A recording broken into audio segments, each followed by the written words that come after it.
खबर किसी एक राज्य से आ रही हो, किसी एक राज्य में आंगनबाड़ी बहनों को यह तोहफा दिया गया हो। लेकिन आपको इस खबर को देखने के बाद विचार करना चाहिए कि क्या आपके राज्य में ये लाभ आंगनबाड़ी बहनों को दिए जा रहे हैं या फिर नहीं दिए जा रहे हैं। अगर नहीं दिए जा रहे हैं तो क्यों नहीं दिए जा रहे हैं, इसके लिए क्या किया जा सकता है। आइए सबसे पहले खबर की हेडलाइन देखते हैं। यहाँ पर देख सकते हैं कि तेलंगाना के आंगनबाड़ी कर्मियों के फैसला कुल संघर्ष के बाद सरकार अंततः सेवानिवृत्ति का लाभ देने को सहमत हो चुकी है। जी हाँ, इस खबर के हेडलाइन से ही आपको काफी बातें समझ में आ गई होंगी कि यह खबर तेलंगाना की है और आंगनबाड़ी बहनों को रिटायरमेंट पर लाभ देने को लेकर यह खुशखबरी आंगनबाड़ी बहनों को दी गई है। तो आइए देखते हैं कि कितने रुपए की धनराशि आंगनबाड़ी बहनों को रिटायरमेंट के बाद यहाँ पर दी जाएगी। इसके अलावा और कौन कौन सी खुशखबरी आंगनबाड़ी बहनों के लिए दी गई है उसको भी इस खबर को पूरा पढ़कर देखते हैं। पूरे देश की आंगनबाड़ी बहनें इस खबर को ध्यान से जरूर समझ लें, क्योंकि आपके राज्यों में ऐसी चीजें अगर नहीं है तो आप लोगों को जरूर देखना चाहिए और समझना चाहिए कि आखिर आप लोगों को ये कैसे हासिल हो सकता है। खबर को डिटेल से बताने से पहले आपको बता दें कि तेलंगाना में भी आगामी 30 नवंबर को चुनाव होने वाले हैं। तो चुनाव से पहले सरकार ने आंगनबाड़ी कर्मियों के लिए यह बड़ी सौगात देने का ऐलान किया है। आपको बता दें इससे पहले चुनाव के दौरान ही, जैसा कि आप सभी को पता है कि मध्य प्रदेश के साथ साथ झारखंड में भी छत्तीसगढ़ के साथ साथ राजस्थान में भी, इसके अलावा तेलंगाना में भी चुनाव होने वाले हैं। तो इन तमाम राज्यों में चुनाव को देखते हुए आंगनबाड़ी बहनों को तोहफे दिए गए हैं, खुशखबरी दी गई है।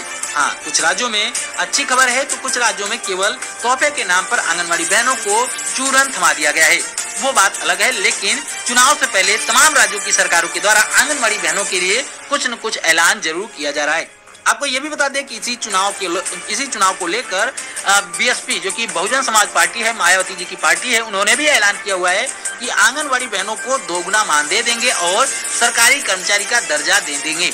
यानी कि वादा भी किया गया है चुनाव को लेकर कि अगर उनकी सरकार बनती है तो आंगनबाड़ी बहनों के लिए वो क्या करेंगे। यानी कि चुनाव का समय आते ही आंगनबाड़ी बहनों की याद तमाम पार्टियों को सताने लगी है और आंगनबाड़ी बहनों की हितैषी सभी पार्टियां बनने लगी हैं। फिर भी आइए इस खबर को पूरा पढ़कर देखते हैं। बताया गया है कि तेलंगाना राज्य सरकार अंततः सेवानिवृत्ति का लाभ देने पर सहमत हो गई है।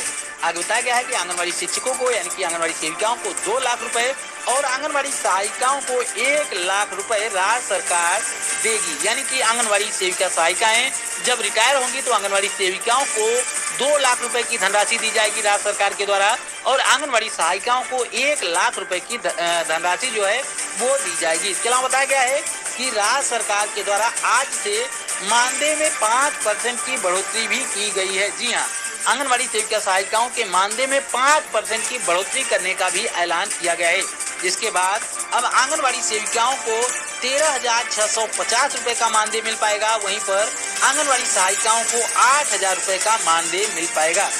इसके बाद बताया गया है कि एटक और सीटू द्वारा गठित संयुक्त कार्रवाई की समिति में 11 सितंबर 2023 से राज्य भर में आंगनबाड़ी कार्यकर्ताओं और सहायिकाओं की अनिश्चितकालीन हड़ताल चल रही थी, जिसके बाद सरकार ने यह महत्वपूर्ण निर्णय लिया है। यानी कि लगभग 1.5 महीने के हड़ताल के बाद आंगनबाड़ी सेविका सहायिकाओं को यह तोहफा दिया जा रहा है। यह तोहफा दिवाली से पहले दिया जा रहा है तो इसको आप दिवाली का तोहफा भी कह सकते हैं, या फिर चुनाव से पहले तोहफा दिया जा रहा है तो चुनावी तोहफा भी आंगनबाड़ी बहनों के लिए कह सकते हैं। इसके अलावा आपको बता दें कि कौन कौन से राज्यों में आंगनबाड़ी बहनों को सेवानिवृत्ति पर कितनी राशि दी जाती है, इसके संबंध में हमने आपके लिए एक वीडियो तैयार की हुई है, जिसमें आपको बता दें कि पश्चिम बंगाल आंगनबाड़ी सेविकाओं को 3 लाख रुपए की धनराशि देती है रिटायरमेंट के बाद।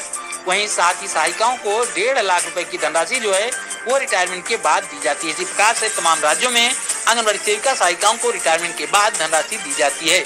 लेकिन उत्तर प्रदेश, बिहार